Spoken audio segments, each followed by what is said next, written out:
Namun tidak disangka, ketika mereka sedang bergurau satu sama lain, dari arah berlawanan muncul mobil ambulan yang melaju dengan kencangnya. Mobil itu melaju amat cepat lagi menghidupkan sirenenya. Kaget bukan kepalang dengan laju kencang dan sirine yang berbunyi. Lelaki itu kewalahan mengemudikan mobilnya.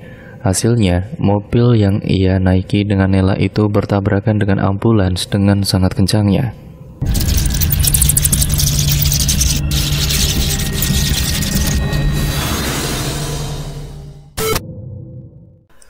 Musik dangdut saat ini berkembang menjadi musik koplo di daerah pesisir pantai utara atau Pantura, Jawa Timur.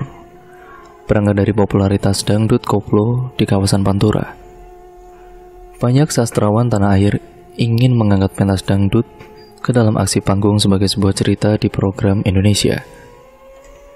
Mengambil sudut pandang musik dangdut Pantura merupakan cermin budaya dan gambaran sosial masyarakat pesisir sebagai dasar ceritanya. Persaingan Nela dan Silir, sebut saja namanya seperti itu, dua biduan kampung yang bermimpi ingin terkenal sebagai penyanyi dangdut. Keduanya terpesona dengan kesuksesan sebagai biduan ternama, sehingga mereka terobsesi menjadi artis yang terlihat gemerlap di bawah sorot lampu panggung dan kamera televisi. Dengan kemampuan yang dimilikinya, Nela dan juga Silir melakukan berbagai cara untuk mewujudkan mimpinya. Mereka kerap bersaing mengikuti lomba menyanyi dan bersaing dengan para kontestan lain demi menyebutkan kesempatan untuk menjadi terkenal. Demi memperebutkan kesempatan untuk menjadi penyanyi terkenal. Pada satu titik, Nela dan Silir mendapatkan tawaran menjadi artis terkenal. Mereka pun terbuai dengan bujuk rayu yang menggoda saat ditawari menjadi artis dalam kampanye pilkada atau pemilihan kepala daerah di Pantura. Penyanyi dangdut Pantura di panggung politik adalah daya pikat untuk mendatangkan massa. Tentu saja massa yang berkumpul lebih menyukai hiburan para penyanyi dangdut dibandingkan dengan isi pidato, juru kampanye, atau para politisi yang sangat membosankan.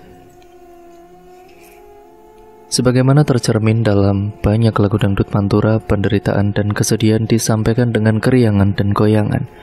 Politik boleh semakin menjengkelkan, hidup boleh semakin sulit, tapi kita mesti tetap bergoyang. Hidup barangkali memang menjadi semakin asik jika dirayakan dengan cara asik seperti bergoyang. Namun semenjak adanya COVID-19, keadaan semuanya mulai berubah. Pandemi COVID-19 memberi dampak amat besar pada sektor ekonomi dan sosial di dunia, termasuk Indonesia. Pengamat kebijakan publik dan juga pelaku bisnis, terutama bagi penyanyi dangdut yang ikut terkena imbas dari meluasnya wabah virus corona baru ini atau COVID-19 di Indonesia. Hal itu pun berimbas kepada Nela. Sejumlah jadwal manggung di beberapa acara harus mengalami penundaan. Namun begitu, Nela tetap tidak merasa frustasi. Ia percaya bahwa imbauan pemerintah agar masyarakat mengisolasi diri dari pandemi virus corona baru ini adalah cara yang terbaik. Tidak ada yang tahu kapan pandemi COVID-19 ini berakhir. Merebaknya virus tersebut sangat memukul dan berdampak kepada siapapun, serta melumpuhkan aktivitas ekonomi kehidupan di semua lini bidang. Tidak banyak yang bisa bertahan lama di tengah pergolakan dan persaingan ekonomi yang kian hari semakin keras. Tidak terkecuali para seniman dan pelaku musik orkes Melayu dangdut. Tidak bisa dipungkiri bahwa dangdut memang menjadi bagian hidup banyak masyarakat. Ia menjadi sarana ekskapis yang paling manjur. Namun, di masa pandemi seperti sekarang ini, bisnis orkes dangdut pun benar-benar tumbang. Orkes-orkes sepi atau bahkan tanggapan dan konser nampak langka digelar, utamanya dari para seniman lokal. Meraih sebuah kesuksesan bukan hal yang sangat mudah, butuh perjuangan dan kerja keras untuk bisa mencapai itu semua. Seperti yang dilakukan oleh pedangdut asal kampung ini, Nela muncul lantaran memiliki ciri khas tersendiri. Ia kerap kali menyelipkan lirik berbahasa Jawa saat manggung. Disitulah salah satu kelebihan Nela dalam membangun keintiman dengan para penggemarnya. Nela terlahir dari keluarga sederhana, bahkan bisa dikatakan kurang mampu. Karena kondisi ekonomi yang tidak sebagus ini, keluarga Nela sempat mengalami susah makan. Bahkan Nela sempat mengalami makan satu bungkus nasi goreng untuk berempat atau berenam. Tidak jarang juga ia bersama keluarga hanya mampu melahap nasi yang ditaburi garam. Bakat bernyanyi Nela sudah terlihat sejak ia masih belia. Ia pun memulai karirnya sebagai seorang penyanyi sejak masih duduk di bangku sekolah dasar. Sebelum bernyanyi dari panggung ke panggung, pemilik nama lengkap Nela Ayumi itu pernah menjajakan suaranya di lampu merah. Dulu Nela tinggal di daerah yang banyak pengamennya. Nela lihat di lampu merah mereka bisa ataupun biasa menyanyi, ngamen bawa gitar. Pas mereka nyanyi, Nela lihat mereka dikasih uang dan Nela tertarik. Awalnya cuma nyanyi sambil tepuk tangan, Nela terus ketagihan. Penghasilan Nela dari ngamen saat itu sekitar 4.000 sampai 25.000 sehari. Uang hasil ngamen tersebut Nela gunakan untuk tambahan uang jajan saat sekolah, dan sebagian diberikan kepada orang tuanya untuk memenuhi kebutuhan sehari-hari. Nela sempat dimarahi oleh orang tuanya ketika ia menjadi pengamen. Tapi niat Nela mengumpulkan uang dari jalanan tidak bisa dibendung oleh keluarganya. Tidak hanya panas dan hujan saja yang Nela rasakan ketika mengamen dulu. Perempuan yang masih duduk di bangku sekolah ini juga pernah ditangkap oleh Satpol PP ketika ia sedang mengamen bersama adik-adiknya. Sejak kejadian itu, Nela trauma. Dia tidak pernah mau lagi mengamen di jalanan. Selepas SMA, Nela mencari nafkah sebagai penyanyi panggung ke panggung. Penghasilan orang tuanya sebagai buruh tani di pelosok tidak memungkinkan untuk meraih cita-citanya. Ia pupuskan harapannya menjadi sebagai dokter. Terpaksa Nela menyimpan rapat ijazah SMA-nya itu. Kehidupan di panggung hiburan di kampung tidak seindah cerita jatuh cinta di drama Korea. Honornya sekali manggung selalu habis untuk urusan parut. Bahkan terkadang sebatas ucapan terima kasih dari pembeli hajatan. Sementara kebutuhan belanja, bedak, lipstik, dan pakaian tidak pernah bisa ditunda. Nela berpikir menerima lamaran Jumino, si penabuk kendang, itu akan menyelesaikan masalah ekonomi yang selalu mengimpitnya. Orang tuanya pun menyetujui Nela menikah muda itu. Namun, kenyataannya jauh panggang dari api. Jumino tidak bisa mengimbangi gaya hidup Nela yang selalu berfoya-foya. Lantaran gaya hidup Nela sudah terpengaruhi oleh teman panggungnya yang serba gemerlap. Perhiasan di tangan kanan kiri, baju yang mahal, serta sepatu hak tinggi yang harganya bisa untuk makan 1 bulan.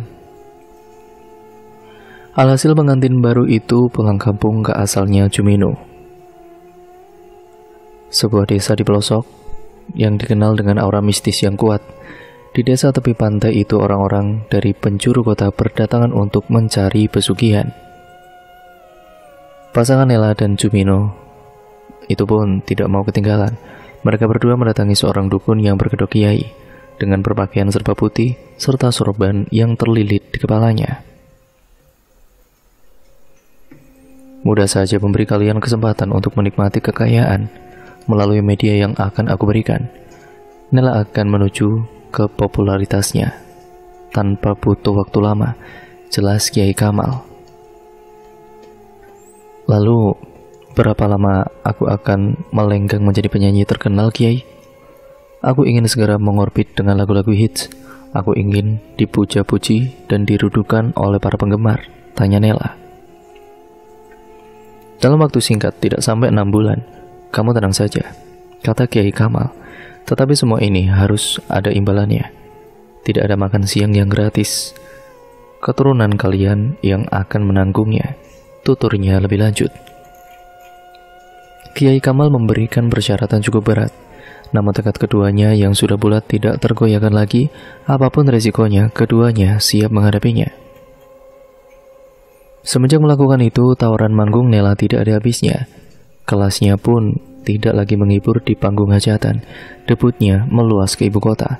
Nela dilirik oleh produser musik ternama. Album perdana yang diluncurkan meledak di pasaran. Penjualan melebihi target, akun sosmed di YouTube mencapai jutaan subscriber. Nela berada di puncak popularitasnya. Mereka pun hijrah ke ibu kota. Nela dan Chumino menjadi pasangan yang sangat kaya raya. Selain rumah megah di ibu kota, mereka membangun rumah mewah di desa. Crazy Rich sebutan yang disematkan keduanya oleh orang-orang desa. Membeli deretan sawah, memberangkatkan pelesir satu kampung, dan membagikan ratusan paket sembako kerap kali dilakukan keduanya. Dengan caranya itu, Nela dan Chumino berhasil mencuri hati penduduk kampung. Dengan sekejap keduanya menjadi primadona kampung. Ritual pesugihan yang dilakukan Nela dan sang suami di salah satu tempat di seputar kawasan yang kini menjadi ramai. Tempat pesugihan di wilayah itu berada di sebuah ataupun lembah sungai. Orang yang mau menjalani pesugihan dengan sang penunggu terlebih dahulu mendatangi juru kunci untuk mengetahui arahan dan caranya.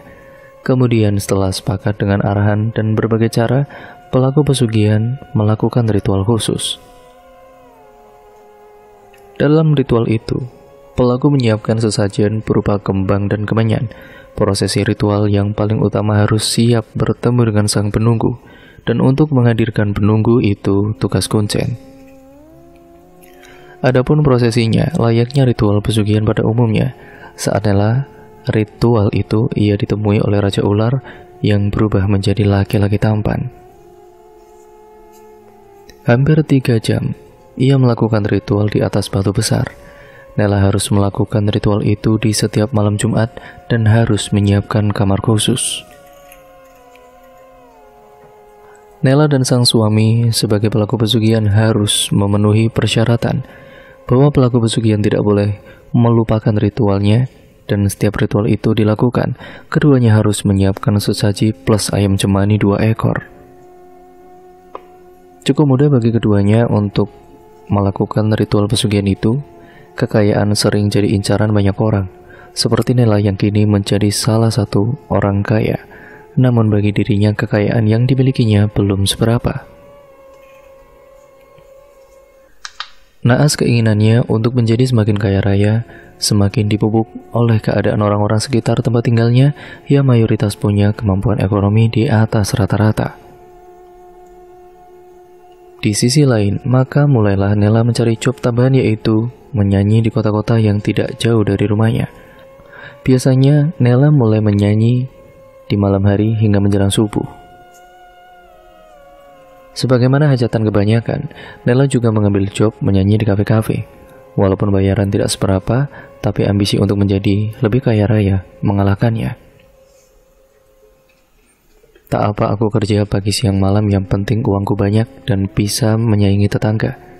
Dan sebagaimana kafe remang-remang pada umumnya, orang-orang yang datang ke sana seringkali merupakan lelaki hidung belang, pemabuk, dan yang jelas bukan lelaki baik-baik. Di mata para lelaki itu, Nela tampak seperti bidadari. Meskipun suaranya terbilang biasa saja, tapi ia mempunyai ciri khas sendiri, dan keanggunannya di atas panggung ketika menyanyi berhasil menyihir mata para lelaki itu. Jadilah Nela digandrungi oleh banyak pengunjung kafe. Menanggapinya, Nela tentu tidak mau menyia-nyiakan kesempatan. Selepas menyanyi di kafe, ia seringkali menerima ajakan para lelaki untuk pergi bersama mereka. Seringkali menginap di sebuah hotel, melupakan syarat pesugihan, dan tentunya tidak peduli dengan suaminya yang menunggu di rumah. Namun tidak hanya menemaninya, Nela berhasil mengeruk kekayaan dari situ, dari tamasya dengan para lelaki. Nela seringkali diberikan bermacam-macam hadiah. Mayoritas hadiah itu merupakan barang-barang mahal yang belum pernah ia beli. Jadilah Nela wanita mentereng yang hidup mewah karena pesugihan dan karena memanfaatkan banyak lelaki yang menyukainya. Anehnya, akibat pandangan yang seperti tersihir oleh Nela itu, para lelaki itu selalu menuruti apapun mau Nela. Berkali-kali, meskipun mereka tahu Nela gemar berganti lelaki, lelaki itu selalu menuruti semua permintaan Nela. Sontak dari itu, kehidupan Nela bertambah berkelimang kemewahan. Tidak tanggung-tanggung, tidak hanya kemewahan, ia juga menyandang popularitas di kalangan para pengunjung kafe yang mayoritas ialah orang-orang kaya. Dan dari situ Nela bisa mendapatkan apapun yang ia mau. Belum lagi job manggungnya di luar kota yang seringkali manggung bisa mendapatkan uang puluhan juta. Si Jumino sendiri tidak mempermasalahkan Nela selalu pulang malam, karena Jumino sendiri taunya hanya istriku nyanyi di kafe dan tutupnya terkadang sampai pagi. Jumino sama sekali tidak tahu kalau Nela pasang susuk untuk memikat, dan bagi Jumino yang penting setiap malam Jumat tidak pernah melupakan ritual pesugihannya. Suatu malam, sepulang dari menyanyi di kafe, Nela kemudian menaiki mobil dengan seorang lelaki menuju sebuah hotel mewah. Mengapa hotel mewah? Yaitu karena lelaki itu dikenal sebagai salah satu pengusaha sukses di daerah tersebut. Di perjalanan mereka saling mengobrol dan merencanakan apa yang akan mereka lakukan setelah sampai di hotel. Lelaki itu pun sangat akrab dengan Nela layaknya suaminya sendiri. Menanggapinya, Nela tidak melakukan apapun selain menerimanya. Mereka saling berbahagia dan tidak sabar lagi untuk segera bersenang-senang berdua. Namun tidak disangka, ketika mereka sedang bergurau satu sama lain, dari arah berlawanan muncul mobil ambulan yang melaju dengan kencangnya. Mobil itu melaju amat cepat lagi menghidupkan sirenenya. Kaget bukan kepalang dengan laju kencang dan sirine yang berbunyi. Lelaki itu kewalahan mengemudikan mobilnya. Hasilnya, mobil yang ia naiki dengan Nela itu bertabrakan dengan ambulans dengan sangat kencangnya. Saking kencangnya, si lelaki dan Nela langsung meninggal di tempat. Mereka telah dijemput Yang Maha Kuasa sebelum sempat bersenang-senang dan bermaksiat di hotel berdua. Tubuh mereka penuh dengan darah. Di suatu malam setelah sebelumnya menyanyi di kafe, Nela tiba-tiba bangkit dari tidurnya. Ia bangun dengan keringat di sekujur tubuh berteriak-teriak minta tolong. Di tidurnya, ia baru saja bermimpi mengalami sebuah kecelakaan maut dengan seorang lelaki yang ia kenal. Akibat mimpi buruk itu, Nela tidak mengambil job di kafe. Ia menyadari kesalahannya selama ini, yakni memakai susuk. Tetapi di balik itu semua, pesugihan yang mereka jalani harus dibayar mahal. Kedua anak pasangan Nela dan Jumino terlahir cacat. Wajahnya datar, hanya ada lubang mata, lubang hidung, dan mulut kecil. Rambutnya tumbuh di sekujur tubuh, mirip dengan sosok makhluk gaib yang mereka puja di pelosok pantai Gunung Kidul itu. Tidak ada yang tahu mengenai kehadiran anak ini. Mereka berdua sengaja tidak menyorotnya ke media. Ketika ditanya, perihal jabang bayi pun mereka selalu saja berkata bahwa belum dikaruniai rezeki. Tetangga kampungnya juga tidak berani ikut campur. Mendapatkan sembako dan liburan sudah cukup bagi mereka.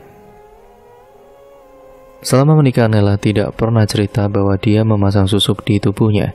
Nela takut Jumino akan kecewa dan meninggalkannya begitu tahu dia memasang susuk. Ritual memasang susuk itu benar-benar Nela harus melakukan puasa. Tapi yang dilakukan olehnya tidak seperti puasa di bulan Ramadan. Puasa biasanya, kita ada puasa sendiri. Cuma gak bisa dijelasin, ada tahapan yang harus dilakukan sebelumnya kita mau pasang. Ujar Nela. Waktu kemudian memulai puasanya, itu pun ditentukan oleh orang pintar yang mau memasangkan susuk pengasih untuknya. Beberapa laku spiritual seperti semedi memang membutuhkan ritual seperti puasa untuk penyucian. Beberapa lagu spiritual seperti semedi memang membutuhkan ritual seperti puasa untuk penyucian jiwa sebelum mendapatkan hal yang berbau mistis. Sama halnya dengan memasang susuk pengasih, sebab yang akan diterimanya adalah benda yang berbau mistis pula. 3 hari sebelum pemasangan susuk itu, Nela harus puasa terlebih dahulu. Habis puasa nanti datang lagi menemui sang laku spiritual. Dan harinya pun disamakan dengan wetonnya Nela, tidak bisa sembarangan hari. Beberapa minggu setelah Nela mengalami mimpi kecelakaan, Cumino akhirnya tahu juga tentang susuk yang terpasang di tubuh istrinya. Lantaran saat mereka sedang bercinta, saat itu Cumino merasakan tidak kuat melayani Nela yang begitu beringasnya. Karena kasihan, Nela akhirnya cerita ke Cumino tentang susuk di tubuhnya. Cumino terkejut, tapi dia tidak marah kepada istrinya itu. Semenjak itu Nela tidak pernah bertemu lagi dengan Pak Tomo, seorang yang membantu memasangkan susuk pemikatnya. Bukan karena tidak ingin menemuinya, tapi Nela sudah tidak mampu lagi berjalan. Untuk ke kamar mandi saja, ia harus dibantu oleh suaminya. Badannya rasanya seperti mau patah. Yang membuatnya tidak habis pikir adalah pernyataan dari setiap dokter yang ia temui. Nela sudah pergi ke 3 klinik dan 1 rumah sakit, namun tidak ada dokter yang mengetahui penyakit yang dia derita sampai sekarang ini. Untuk ritual pesugihannya pun sudah jarang dilakoni. Sambil menyesali dosa-dosanya, Nela bangkit dari kasur dan membuang susuk itu. Selain itu, ia juga bertekad untuk tidak lagi berprofesi sebagai penyanyi dangdut. Nela lantas menerima keadaannya yang serba terbatas sedemikian rupa akibat kejadian itu. Ia bersyukur masih hidup dan belum benar-benar mengalami kecelakaan yang pernah hadir di dalam mimpinya. Cumino pun akhirnya mengikuti apa yang istrinya itu katakan. Ia meminta bantuan kepada salah satu pemuka agama yang ada di daerah itu untuk memutuskan perjanjiannya dengan bangsa jin itu. Alhamdulillahnya, setelah beberapa minggu menjalani prosesi pelepasan, sepasang suami istri itu sudah terlepas dari jeratan iblis. Namun, dampak yang harus diterimanya sangatlah setimpal. Anak yang mereka lahirkan itu meninggal secara tiba-tiba dengan tubuh membiru. Setelah 7 hari meninggalnya sang anak, Nela pun menyusulnya. Kini tinggal Cumino. Ia hidup seorang diri dengan keadaan yang sangat benar-benar tragis dan terbatas. Tubuhnya yang semakin hari semakin kurus, ditambah lagi ia sudah tidak memiliki hunian untuk sekedar berteduh. Ya, at least dia menjadi gelandangan. Mungkin itu semua karma yang harus diterimanya, lantaran sudah melangkah ke jalan yang sesat, yaitu menyembah iblis. Dan cerita pun akhirnya selesai sampai di sini ya teman-teman. Terima kasih untuk kalian semua yang sudah menyimak video kali ini dan cerita kali ini. Semoga kalian terhibur akan cerita kali ini. Dan semoga kalian mendapatkan banyak manfaat, nilai-nilai positif, serta hal-hal yang baiklah yang terkandung dalam cerita kali ini, serta pesan moralnya. Supaya kalian jangan benar-benar menyembah iblis seperti itu. Demi apapun itu, jangan sampai terjun ke lembah pesugihan. Karena nantinya kalian benar-benar akan berakhir dengan sengsara. Ya mungkin saat itu kalian mendapatkan sebuah kekayaan, hal-hal yang mungkin kalian inginkan dengan cara yang cepat. Namun itu merupakan segalanya itu. Dan tentu saja itu merupakan segala tipu daya iblis yang akan menyesatkan kalian ke lembah neraka nantinya. Sekian dan terima kasih ya teman-teman. Untuk kalian yang baru mampir, jangan lupa untuk kalian subscribe channel ini dan nyalakan tombol lonceng notifikasinya agar kalian tidak ketinggalan video terbaru selanjutnya dari channel ini. Dan untuk kalian yang sudah subscribe channel ini, serta untuk kalian yang sudah like, comment, dan share juga, terima kasih atas dukungan kalian selama ini, karena dengan itu semua kalian membantu channel ini menjadi channel yang jauh lebih baik lagi. Dan tanpa kalian pun channel ini tidak akan sampai sekarang ini. Terima kasih ya teman-teman. Semoga intinya kalian bisa menerima ataupun mungkin mengambil hal-hal yang baik dari dalam sini, dalam cerita ini. Sekian dan terima kasih ya teman-teman. Kurang lebihnya mohon maaf apabila banyak salah kata ataupun mungkin artikulasi saya kurang jelas, pembawaan saya mungkin terlalu cepat atau mungkin terlalu lambat, saya mohon maaf sebesar-besarnya. Dan video ini saya akhiri ya teman-teman. Sekian dan terima kasih, kurang lebihnya mohon maaf. Oh ya, sebelum itu, untuk kalian yang mempunyai pengalaman horor lainnya, kalian bisa mengirimkan cerita kalian ke alamat email kami yang nantinya akan ditulis oleh Mbak Nafila, yang nantinya juga akan saya bacakan di sini ya teman-teman, seperti cerita ini dan cerita narasumber sebelum-sebelumnya. Sekian, wassalamualaikum warahmatullahi wabarakatuh.